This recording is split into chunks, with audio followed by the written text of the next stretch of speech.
ሰላም ቤተሰቦቼ ተመልሻለሁ። ዛሬም በቀጣዩ ክፍል እንደምትወዱት ተስፋ በማድረግ ቪዲዮውን ከመጀመራችሁ በፊት ቻናሉን ሰብስክራይብ እና ቪዲዮውን ላይክ ማድረጋችሁን እንዳትረሱ እያልኩኝ ወደ ታሪክ። ኢሙጊው አሁን ታድሷል። ሰውነቱን እንደገና ለመስራት ስፍር ቁጥር የሌላቸውን ሰዎች በልቷል። ከነዚህም መካከል ሴትየዋ ነበረች። አኦም አሁን ወደ ያ ተቀየራለች። ሊያን በማውንቴን ውስጥ ያለውን የማር ፍሬ እያሟሟ ነው። ከእንግዲህ ወዲያ ያለፈውን ነገር ላለማሰብ ወሰኑ። ሊያንና ያ ጓደኞቻቸውን ለማግኘት ሁለቱም መንገድ ጀመሩ። ሊያን ሊራንግን ለመፈለግ የአዜሊያን አበባ ወሰደ። ምክንያቱም ለመጨረሻ ጊዜ በተራበ መንፈስ ደን ውስጥ የአዜሊያ አበቦችን በጫካ ውስጥ በጣም እንደናፈቀው ተናግሮ ነበር። ነገር ግን ሊራንግ ቤት አልነበረም። ምክንያቱም ከጥቂት ደቂቃዎች በፊት ሂንሆንግ መጥቶ ሊራንግን ወስዶት ነበር። ይህ ሰው የሊራንግን ፊት በጣም ደካማ እንደሆነ አይቶ የፋኖስን ፍሬ እንዲበላ ነገረው። ነገር ግን ሊራንግ ፍቃደኛ አልነበረም። አቱም ሊራንግ በተራበ መንፈስ ደን ውስጥ ከባድ ጉዳት ስለደረሰበት ህይወቱ ሊያበቃ ነው። በዚያም ዓመት ሊራንግ በሊያን ሰይፍ ሲቀጣ የሰው ህይወቱን ለማዳን የፋኖስ ፍሬን ተጠቅሞ ነበር። ስለዚህም ቀበሮ ውለታ ነበረበት። ውለታውን ለመክፈል ሊያንን በ2 ቀናት ውስጥ እሱ ጋር እንዲያመጣው ነገረው፣ የውሉን ምስጋና ለመሰረስ። በዚህ በኩል ያ በነብሩ ቅንድብ የተሰራውን መነጽር ይዛ ለጻፊዋና ለረዳትየው ያለፈውን ህይወታቸውን እንዲያዩ ሰጠቻቸው። ከዚያም በቀድሞ ህይወታቸው ሁለቱም የቤተ መንግስት አገልጋይና ጃንደረባ ነበሩ። ምክንያቱም የአኦም አባት ከቤተ መንግስት ውጪ የምትኖረዋን አኦምን ለመጠበቅ። ሁለቱም ደነገጡ። ነገር ግን ያ ሊያን ባለ 9 ጭራ ቀበሮ እንደሆነ ነገረቻቸው። ሁሉም ነገር በጣም በድንገት ስለተከሰተ ለመረጋጋት ጊዜ ያስፈልጋቸው ነበር። በሚቀጥለው ቀን የያ ኩባንያ አዲስ ሰራተኛ ይገባል። ይህም ኢሙጊው ነበር። ነገር ግን እሱ ቴሪ የሚለው ስም ወስዶ የያ ተለማማጅ ይሆናል። ይህ ሰው ስለ ሴትዮዋ ፕሮግራም ላይ ከእሷ ጋር ይሰራል። ትዕይንቱ ወደ ፖሊስ ጣቢያው አስክሬን ክፍል ይንቀሳቀሳል። ያ የሴትዮዋን ጣት የውሸት ጥፍሯን እንዳየችው አወቀች። ይህም ወዲያውኑ ከአለቋ ቤት ያየችውን የውሸት ጥፍር እንዳነሳች አስታወሰች። ስለዚህ ወዲያውኑ ወደ ኩባንያው ተመለሰች።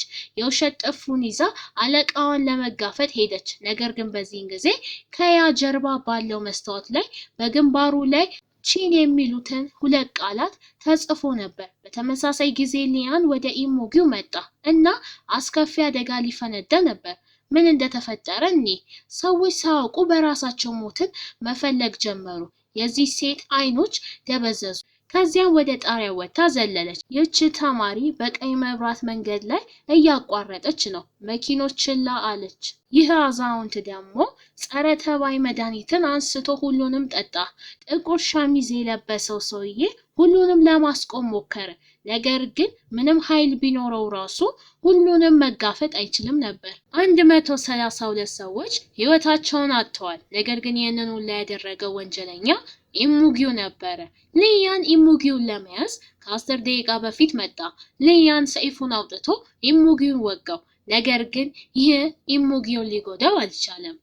ስለዚህም ሁለቱም እየተጓዙ መዋጋት ጀመሩ። ከላይ እየተማቱ መሬት ላይ ሲማቱ፣ ከዚያም በመጨረሻ ሊፍት ውስጥ ገቡ። ከዚያም ወደ ጣሪያው ሲደርሱ ኢሙጊው ለሊያን ታናሽ ወንድሙና የያ ወላጆች በእጁ እንዳሉ ነገረው። እሱ አካሉን ለመስጠት ፈቃደኛ ከሆነ ሊያድናቸው ይችላል። ሊያን ከኢሙጊው ጋር እንደማይገናኝና በራሱ እንደሚፈታው ተናገረ። ስለዚህ ሁለቱም እንደገና በቦታው ውስጥ ወደ መንገድ ይዋጋሉ። ሊያን የተራራ አምላክነቱን ኃይል ተጠቅሞ ቢጫ ቀበሮ አይኖቹን እንዲታዩ አደረገ። ነጎድጓድና መብረቅና ጨለማ ደመናዎችን ኢሙጊውን ለማስፈራራት ይሞክራል። ነገር ግን ባልተጠበቀ ሁኔታ አሁን መሞት እፈልጋለሁ አለ። ከሰከንድ በኋላ አንድ ሰው ከላይ ዘለለ። ከዚያም ሌሎች ሰዎች ሳውቁ መዝለል ጀመሩ። በተመሳሳይ ጊዜ ያ በአለቃዋ ግንባር ላይ ያለውን ጽሑፍ አወቀች። እሱ ወላጆቿን የገደለው ነፍሰ ገዳይ ነበረ። አለቃዋ ያ ለወላጆቿ የሰጠቻቸውን ካርኔሽን ሰጣት። እናም ከኋላው ላይ ያ ለምን አትመጪም፣ ለምን አታድኝም ብሎ ጻፈ። ከዚያም ሊያንን ካስረከብሽኝ ወላጆችሽን እመልስልሻለሁ አለ። ከዚህም በላይ ሊያንን ለማደንዘዝ የሚያገለግለውን ማደንዘዣ ጠርሙስ ሰጣት። ሊያን ወደ ታሊፓ ሄደ። ነገር ግን ታሊፓ ፊት ለፊቷ የቆመው ሊራንግ እንደሆነ ተናገረች። ሊራንግ ውሉን እንዴት መፍታት እንደሚችል ማወቅ ፈልጎ ነበር። ታሊፓ ውሉን ሊፈታ የሚችለው ሊራንግ ሲሞት ብቻ ነው አለች። ነገር ግን ሂንሆንግ ሊራንግን ውሉን ስለመሰረዝ እንዳያስብ ነገረው። ይልቁንስ ሁሉንም ችግሮች በአንድ ጊዜ ሰብስቦ ማስወገድ እንዳለበት ነገረው። ሁሉም ውሎች ዋጋ እንዳላቸው አትርሳ። በዚህን ጊዜ ዩሪ ወደ እንስሳት ሐኪሙ ሺንጁ ሄደች። ምክንያቱም ሊራንግ ሊሞት ስለነበረ ወደ ሺንጁ ቅሬታ ለማቅረብ ነበር። ሺንጁ የቤተሰብ አባሉ በሰው እንደተጠቁና እንደተገደሉ ተናገረ። በዚህም ሰው ላይ በቀል ጀመረ። ይህ የተራራውን አምላክ አስቆጣው። ስለዚህም በሊያን ግዛት ውስጥ ተደበቀ እና በሊያን ጥበቃ ተደረገለት። ዩሪ ወዲያውኑ አዘነችና ከእሱ ጋር መሆን ፈለገች። በሌሊት ሊያን ለያ አንድ ጥንድ ጫማ ሰጣት። ይህ የያ ምኞት ነበረ። ሊያን የያ ጫማዎችን ቀይሮ አብረው ለመራመድ ሄዱ። ያ ማደንዘዣውን ለሊያን ሰጠችው እና ሁሉንም ነገር ነገረችው። ከሱ ጋር ወደፊት የሚመጡትን ነገሮች መፍታት እንደምትፈልግ ተናገረች። ነገር ግን ሊራንግ በዚህ በኩል ለሄሮንግ አንድ ሰው ሰጠው። ሄሮንግ የሰውን ነፍስ እንዴት ወደ የፋኖስ ፍሬው እንደሚሰራ በመጨረሻ እንረዳለን። ይህ የሰዎች አካልና ነፍስ ሊያስር የሚችል አስማታዊ ዘር ነው። ይህ የሰውን ነፍስን ለማሰር በኢሙጊው የተመረመረ የፋኖስ ፍሬ ነው። ህይወትን ለማቆየት ያገለግላል። ሄሮንግ ዘሩን በኮማ ውስጥ ላለው ሰው አፍ ውስጥ እንዴት እንደከተተው በዝርዝር እንመለከታለን። ከሰከንድ በኋላ የሰውየው አፍ ጥቁር ጭስ አወጣ። ከዚያም አካሉ ወዲያውኑ ወደ ጥቁር ጭስ ተለወጠ። ዘሩ ውስጥ ተጥቶ ወደ የፋኖስ ፍሬው ተለወጠ። ከዚያም ሄሮንግ ቀስ ብሎ አንስቶ በቀጥታ ወደ ሰውነቱ ውስጥ አስገባው። ስለዚህም ቢያንስ ለሌላ 50 ዓመታት ሊኖር ይችላል እና በተመሳሳይ ጊዜ የሰውየውን ትዝታዎች ያገኛል። አሁን ሄሮንግ ለሊራንግ 24 ሰዓት ብቻ እንደቀረው ነገረው። እሱ ሊያንን ያዳነው ያንን ለማዳን ብቻ እንደሆነ ተናገረ። ሁሉም ነገር ድርጊት ብቻ ነበር። እሱ ለዘላለም መሳሪያ ብቻ ይሆናል። እነዚህ ቃላት ሊራንግን ማመንታት እንዲጀምር አደረጉት። በዚህን ጊዜ ሊያን ያንን ወስዶ ወደ ታሊፓ ወሰዳት። ታሊፓ ከሊያን ጋር በግል ተነጋገረች። እሱ ወይ ያንን ድናታል ወይም ደግሞ ያ ትሞታለች። በተጨማሪም ኢሙጊው በራሱ ተነሳሽነት አካሏን ለቆ ይሄዳል አለች። ስለዚህም ታሊፓ ሁልጊዜ ሊያንን ያንን እንደገና እንዳያያት ታስታውሰው ነበር። ነገር ግን ሊያን አሁንም ያንን ለመጠበቅ መረጠ። ስለዚህ ታሊፓ የያ ወላጆች የት እንደሚገኙ ተናገረች። የያ ወላጆች በፋኖስ ፍሬ ውስጥ እንደሚገኙ ተናገረች። ሊያን ወዲያውኑ ወደ ሊራንግ ደውሎ የፋኖስ ፍሬው በኢሙጊው አገልጋዮች ቤት እንደሚገኝ ጠየቀው። ሊራንግ ሊያን ስለ ያ ብቻ ስለሚያስብ ምንም ትኩረት ስለማይሰጠው በጣም ተበሳጨ። ስለዚህ በሚቀጥለው ቀን ሊያንን ለማግኘት ወሰነ። ሄሮንግ የሊያንን አካል እንዲያገኝ ረዳው። ሄሮንግ አንድ ጠርሙስ ማደንዘዣ ሰጠው። በሚቀጥለው ቀን ሊያን ሊራንግን ለማግኘት ወደ ቀጠሮ ቦታ ሄደ። ሊያን ትኩረት ሳይሰጥ ሲቀር ሊራንግ ማደንዘዣውን በቡና ሲኒ ውስጥ አደረገ። ሊያን ቡናውን ከመጠጣቱ በፊት ሊራንግ ለረጅም ጊዜ ሊጠይቀው የፈለገውን ጠየቀው። በትክክል ለኔ ምንድን አለው? ሊያን ደስተኛ አልነበረም። ነገር ግን አሁንም ዘመዴ ነህ ሲል መለሰ። ከዚህም በላይ ሆን ብሎ ሊራንግን አበሳጨው። እሱ ያን አሳዛኝ የቤተሰብ ታሪክ እንዳላት ተናገረ። ነገር ግን እሷ እንዳንተ ሰዎችን አትጎዳም አለ። ይህ መግለጫ በእውነት ሰዎችን ይጎዳ ነበር። ሊራንግ ያለምንም ማመንታት ሊያን የማደንዘዣ የያዘውን ቡና ሲጠጣ ተመለከተ። እነዚህ ሁሉ ነገሮች በሄሮንግ ታይቷል። ከጥቂት ደቂቃ በኋላ ሊራንግ የአበባ ማስቀመጫውን አንስቶ ሊያንን መታው። ከዚያም አንድ ጠርሙስ ማደንዘዣ አወጣ። ሊያን ታናሽ ወንድሙ ሊገድለው ስለፈለገ በጣም ተገረመ። ከዚያም ወዲያ ኮማ ውስጥ ገባ። ሊያን በእርግጥ ኮማ ውስጥ መሆኑን ካረጋገጠ በኋላ ሄሮንግ ኢሙጊው ጋር ደወለ። ኢሙጊው በአሁን ጊዜ ከያና ከስራ ባልደረቦቿ ጋር የእንኳን ደህና መጣ ድግስ ላይ ነበር። ኢሙጊው መሄድ ፈለገ። ነገር ግን ያ ጨዋነት የጎደለው ድርጊት እንደሆነና ወደ ድግሱ እንዲመለስ መከረችው። ምሽት ላይ ኢሙጊው አሁንም ሳይደርስ ሲቀር ሊራንግ ከእንግዲህ መጠበቅ አልቻለም። ስለዚህ ሄሮኑ ውሉን እንዲፈታ ነገረው። ነገር ግን እሱ ኢሙጊው እስኪመጣ ድረስ ለመጠበቅ አጥብቆ ጠየቀው ጀመረ። እሱ ያለ ኢሙጊው ምንም ሄሮንግ ተናና ወዲያውኑ ቢልቶ የሊራንግን ልብ ሊመታው ሲል በዚህን ጊዜ ሊራንግ በእግሩ መታው። ከዚያም ሊራንግ ወደ ሊያን መልክ ተለወጠ። ሊያን መሬት ላይ ተኝቶ ወደ ሊራንግ ተለወጠ። ሊራንግ ከሊያን የስልክ ጥሪ እንዲደርሰው ታወቀ። ከመጠጥ ቤት በኋላ ሊያንን አገኘው። ሊያን የውሉን መፍረስ ስላወቀ ለሊራንግ አብረው መኖር እንዳለባቸው ነገረው። ስለዚህ ሁለቱ ማንነታቸውን እንደለወጡ ወደ ሄሮንግ ቤት ሄደና ሊያን ማደንዘዣውን ለማግኘት ወደ ሄሮንግ ቤት ሄደ። ስለዚህ ሁለቱም ማንነታቸውን እንደለወጡ ወደ ሄሮንግ ቤት ሄደ ሊያን ማደንዘዣውን ለመውሰድ። ሄሮንግ በጣም ተናደደና ሊያንን ለመግደል ቢላ አንስቶ ሊወጋው ሲል ነገር ግን እሱ ይህንን ሰው መልሶ ወጋው። ሊያን ሄሮንግን አንቆ የውለታ ውሉን እንዲያፈርሰው ጠየቀው። በዚህን ጊዜ ሄሮንግ ህይወቱ ሊያልቅ ነበረ። ሊራንግ ወደ የፋኖስ ፍሬ እንዲወስደው ጠየቀው። በዚህን ጊዜ ሊራንግ ውለታውን ለሄሮንግ መለሰ እና ውለታው ፈረሰ። ያ በዚህ በኩል ድግሱ ሲያልቅ ሊያን የላከላትን ፎቶ ተቀበለች። ወዲያውኑ ወደ ኢሙጊው ዞራ ወላጆቿን የጎዳው ጠላት ብቻ እንደሆነ ተናገረች። ያም በእቅዱ ውስጥ እንዳለች እንረዳለን። ተልእኮም ኢሙጊውን እንዳይሄድ ለማድረግ ሁሉንም ዘዴዎች መጠቀም ነበር። ምክንያቱም የያ አካል የእባብ ቀብ ስላሉት ኢሙጊው ሊገላት አይችልም። ስለዚህም ሊያን ያንን የኢሙጊው እግሩን እንዲትስ ፈቀደ። ነገር ግን ኢሙጊው ካወቀ በኋላ አልተናደደም። ይልቁንስ ፈገግ አለና የያን እጅ ይዞ ሳማት እና ያንን እወድሻለሁ አላት። ያ ፈርታ በፍጥነት ወደ ቤት ሮጠች። ሊያን ከበሩ ፊት ለፊት ቆሞ ስታየው ወዲያውኑ እቅፍ አድርጋ ያዘችው። ሁለቱም የያ ቤት ሲገቡ ወላጆቿ ደህናና በጤና ሆነው ስታይ በጣም በደስታ አቀፈቻቸው። አሁን ያ ሁሉንም ችግሮች አሸነፈች። በመጨረሻም ከወላጆቿ ጋር መገናኘት ትችላለች። በጥንት ዘመን ጄሶንግ ፍሬን የሚበላ አንድ ፍሬ 47,000 ዓመታት ሊኖር ይችላል። አሁን የፋኖስ ፍሬ አለ።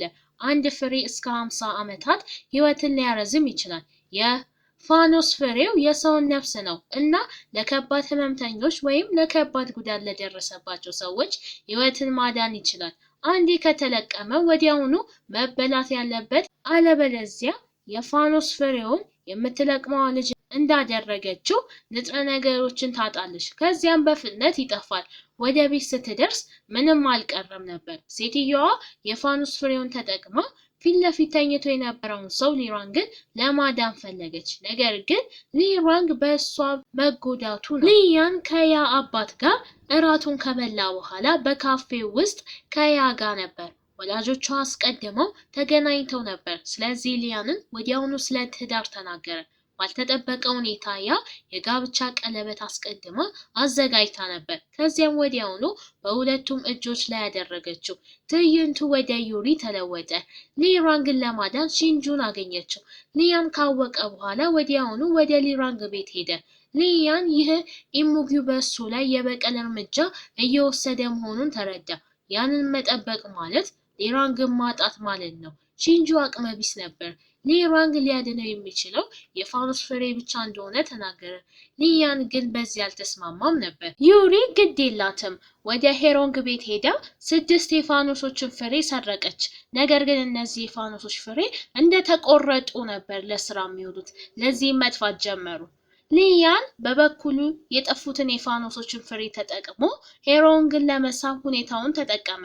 ኢሙጊው እንዴት ማጥፋት እንደሚችል ጠየቀው። ሄሮንግ ግን በጭራሽ ኢሙጊው እንደማይሞት ነገር ግን ትልቅ እንቅልፍ ውስጥ እንደሚገባ ነገረው። በቀጣይ ሊያን ባለፈው ጊዜ ወዲያ ሲዞር እርምጃ መውሰድ እንኳን ሳይጀምር አሁን መሞት እፈልጋለሁ አለ። ወዲያውኑ አንድ ሰው ከህንጻ ዘሎ እንዲወርድ ያደረገ። በዚህን ጊዜም ተመሳሳይ ዘዴ ተጠቅሞ ሁለት ሰዎች ወንድና ሴት በጣሪያው ጠርዝ ላይ እንዲቆሙ አደረገ። ኢሙጊው በጣሪያው ጠርዝ ላይ የሁለት ሰዎች ትዕይንት በቀጥታ አሰራጭነት ለያሳያት የሰጣትን ልብስ ለብሳ ከሱ ጋር እንድትገናኝ አስገደዳት። አለበለዚያ ሁለቱን እንዲዘሉ ያደርጋቸዋል። ያ ምርጫ አልነበራትም ነበር። ኢሙጊው ይህንን ያደረገበት ምክንያት ያ እሱ በእውነት የሚፈልገውን ነገር እንዲያገኝ እንድትረዳው ስለሚፈልግ ነው። በእርግጥም ኢሙጊው የተወለደው እንደ ሰው ነው። ነገር ግን እጆቹና እግሮቹ እንደ እባብ፣ ጆሮቹም እንደ እባብ ነው። ሁለቱ አይኖቹና ድምፁ ችግር አለባቸው። አባቱ ጭራቅ እንደሆነ ስላሰበው በበሽታው ከተያዙ ሰዎች መካከል ጣለው። በመጨረሻም በእነዚህ ሰዎች ተበላ። ከዚያም ኢሙጊ ወደ ነጭ እባብነት ተለወጠ። እናም ከሰዎች መቃብር ውስጥ ወጣ። ሰዎች በእባብ በሽታ እየተሰቃዩ ነው ብለው ስለሚያስቡ መጥፎ ምልከታ አድርገው ይቆጥሩታል። ስለዚህም ኢሙጊ የሚፈልገው በሁሉም ሰው እንዲከበር ነው። ኢሙጊው ያ የሰዎችን ክብር እንዲያገኝ እንድትረዳው ጠየቃት። አለበለዚያ ሊያና ያ የምትወዳቸውን ሰዎች ይጎዳል። ከዚህም በላይ እሷን እንደሚገድላ ነገራት። እናም በሽታውን ወደ መላ ዓለም ያሰራጫል። ያ ወዲያውኑ አልመለሰችለትም ነበር። ነገር ግን ከኢሙጊው ጋር ፓርክ ውስጥ ስትሄድ እስከ ምሽት ደረሰ። ጊዜው አዘገየችው። እምቢ አለችው። ኢሙጊው በጣም ስለተናደደ የያን ትከሻ ያዘ። በዚህን ጊዜ በሊያን ተገፍቶ ወደቀ። ኢሙጊው ስልኩን አውጥቶ መብረር እንደሚፈልግ ተናገረ። እነሱም ወዲያውኑ ራሳቸውን ሊያጠፉ ሲሉ ወሳኝ በሆነበት ወቅት ሺንጂ ሁለቱንም ሰዎች አቅፎ አዳናቸው። ይህ የያና የሊያን እቅድ ነበረ። ሊያን በፈረስ ደም የቆሸሸውን እጁን ተጠቅሞ ኢሙጊውን ወደ ውሃ ገንዳ ገፋው። ኢሙጊው የፈረስ ደም ይፈራ ነበር። ነገር ግን ውሃው ኢሙጊውን እግር ይዞ የያን ደም ጨምሮ ሊያን የመብረቅ ጥሪ ለማድረግ የተራራውን አምላክ ኃይል ተጠቅሞ በቀጥታ ኢሙጊውን መታው። ነገር ግን ባልተጠበቀ ሁኔታ ኢሙጊው በጭራሽ አልተጎዳም ነበር። በተቃራኒው የያ ሰውነት ሞቃት ነበር። ያ በኢሙጊው አካል ውስጥ እንደሆነችና ሁለቱ እርስ በራሳቸው በቅርበት የተሳሰሩ ናቸው። ስለዚህ ሁሉም ጉዳቶች በያ አካል ላይ ይታያሉ። ኢሙጊው ሊያንን መጀመሪያ ላይ ያንን ለእኔ መስዋዕትነት ጉድጓድ ውስጥ ብትጥላት ኖሮ ያና እኔ ከረጅም ጊዜ በፊት አንድ እንሆን ነበር። አሁን ወደ ሁለት ሰዎች አንከፈልብህም ነበር። ነፍሴና አካሌ አንድ ለማድረግ ወደ አንተ መቀላቀል ብቻ ነው የሚያስፈልገኝ። ኢሙጊው በያ አካል ላይ ተመካ። ስለዚህ ሊያን ጉልበቱን ለማሳየት አልደፈረም ነበር። ስለዚህ ሊያንን በቁጣ መታው። ነገር ግን አሁንም በሊያን ተይዞ ነበር። ሊያን የመጀመሪያው ኢሙጊ በጣም ደካማ እንደሆነ ደረሰበት። ሁሉም አስማታዊ ኃይሉ በዋናው አካል ውስጥ ባለው ክሎን ላይ ነው። በዚህን ጊዜ ኢሙጊው በጣም ተናደደና የብረት እንጨት አውጥቶ በቀጥታ በሊያን ልብ ውስጥ ወጋው። ሊያን ሰውነቱን ለሱ እንዲሰጥ አስገደደው። ሊያን የያን እጅ ይዞ ተመለሺ፣ ሁሌም ከጎንሽ ሆናለሁ፣ ብሞትም አሁንም ያንቺ ይሆናል። ፍቅር ሁል ጊዜም ቢሆን ሁሉንም መሰናክሎች ሊያፈርስ ይችላል። ያ ቀስ በቀስ ወደ ራሷ ተመለሰች። ከተመለሰች በኋላ በዚያን ዓመት እንደተፈጠረው ሊያን እንዲገላት ጠየቀችው። ነገር ግን ሊያን ይህንን ማድረግ አልፈለገም ነበር። ኢሙጊው በጣም ተናዷል። ስለዚህ ሄሮንግ ጭንቅላት ላይ እጁን አንስቶ እርግማን መናገር ጀመረ። ወዲያውኑ የሄሮንግ ግንባር ላይ ብዙ ቀይ ነጠብጣቦች ታዩ። ኢሙጊው ወደ ፖሊስ ጣቢያ ሄዶ እጁን እንዲሰጥ ነገረው እና ማስከፊ አደጋ በሰው ልጅ ላይ ሊደርስ ነው። ይህ ሰው በድንገት በግንባሩ ላይ ብዙ ነጠብጣቦች ታዩ። ከጥቂት ሰከንዶች በኋላ ሰውየው መሬት ላይ ወደቀ። ከጎኑ የነበሩ ሰዎች ወዲያውኑ ሰው ሰራሽ አተነፋፈስ ሰጡት። ይህም የደም እንቁላል እንዲተፋ አደረገ። ሄሮንግ በወረርሽኝ እንደተያዘ እንረዳለን። ይህ ወረርሽኝ ደግሞ በፖሊስ ጣቢያው ተሰራጭቷል። በዚህ በኩል ታሊፓ የያን የህይወትና የሞት መጽሐፍ ለማስተካከል ወሰነች። የያን ሞት ቀን ለማፍጠን፣ ካልሆነ የያ ሞት ኢሙጊውን ያጠፋል። ነገር ግን በሂንሆንግ ተገኘች። እሷን እንደዛ ዓመት ንጹህ ሰዎች ለመጉዳት ስልጣኗን አለአግባብ እንደተጠቀመች ትተቻለች። የታሊፓ ምህረት ተላላፊ በሽታ ያዛት። ምክንያቱም ወረርሽኙ እንዳይሰራጭ ለመከላከል ታሊፓ የምራቷን የልደትና የሞት መጽሐፍ ቀየረች። ስለዚህም ቀደም ብላ እንድትሞት የታሊፓ ልጅ ካወቀ በኋላ ልቡ ስለተሰበረ ራሱን ወደ ወንዝ ወረወረ። ስለዚህም ሂንሆንግ ከቤት ወጣ። ትዕይንቱ ወደ ያና ሊያን ባህር ዳር ቀይሯል። ቪላ ውስጥ ከአንድ አስደሳች ምሽት በኋላ ከኢሙጊው የስልክ ጥሪ ደረሳት። እሱም የኔ ነፍስ በቅርብ ሰውነትሽን ሙሉ በሙሉ ይቆጣጠረዋል አስታውሺ አላት። በዚህን ጊዜ ራሷን መቆጣጠር ስለማትችል ሊያንን በራሷ እጅ ትገለዋለች። ሊያን ያንን ወደ ቤት ካመጣ በኋላ እሱም ወደ ቤት ተመለሰ። ሊራንግ ከፊቱ መጣ። ሊራንግ ሊያንን እንዲህ አለው፣ ዩሪ ኢሙጊውን ለመነችው የኔን ህይወት ለማዳን እና ለእሱ ባሪያ ለመሆን ፈቃደኛ ሆነች አለ። ይህ ሺንጁ ኢሙጊው ወዲያውኑ እንዲገድለው አደረገው። ሊራንግ 2 ጊዜ በመምታት ይህንን እንዳያደርግ አስቆመው። ሊያን ሺንጁን ዩሪን መልሶ ለማዳን እንደሚጥር ነገረው። ሊያን ሊራንግ ሺንጁ ጸሐፊዋና ረዳትየው በድምሩ 3 ሰዎችና 3 ቀበሮች ኢሙጊውን ለመያዝ ተሰባሰቡ። ሊያን ያንን የሟርተኛውን አስማታዊ ሀብት የሆነውን ሰይፍ እንድናገኝ ተናገረ። የሟርተኛው እውነተኛ ማንነት የገሃነም ንጉስ ነው። የገሃነም ገዢና የሰውን ልጅ ዳግም መወለድ የሚይዝ ሲሆን ይህ ሰይፍ ከጥንት ዛፍ ቅርንጫፎች የተሰራ የእንጨት ሰይፍ ነው። በኃጢአት የተሞላ ነው። የኢሙጊው ነፍስና የያን አካል ሳይጎዳ መቁረጥ ይችላል። በዚህን ጊዜ ዋና አዛዡ ቾይ ሳውቅ ተቆጣጥሮት ወደ ፖሊስ ጣቢያ ሄዶ መሬት ላይ የወደቀውን የፖሊስ መኮንን አይቶ ወዲያውኑ ሰው ሰራሽ አተነፋፈስ ለመስጠት ሮጠ። ኢሙጊው በአቅራቢያ ያሉትን ሰዎች እንዲበከሉ ፈለገ። ምሽት ላይ ሊያን አደረጃጀቱን በስኔል ብሬድ ሬስቶራንት ውስጥ አዘጋጀ።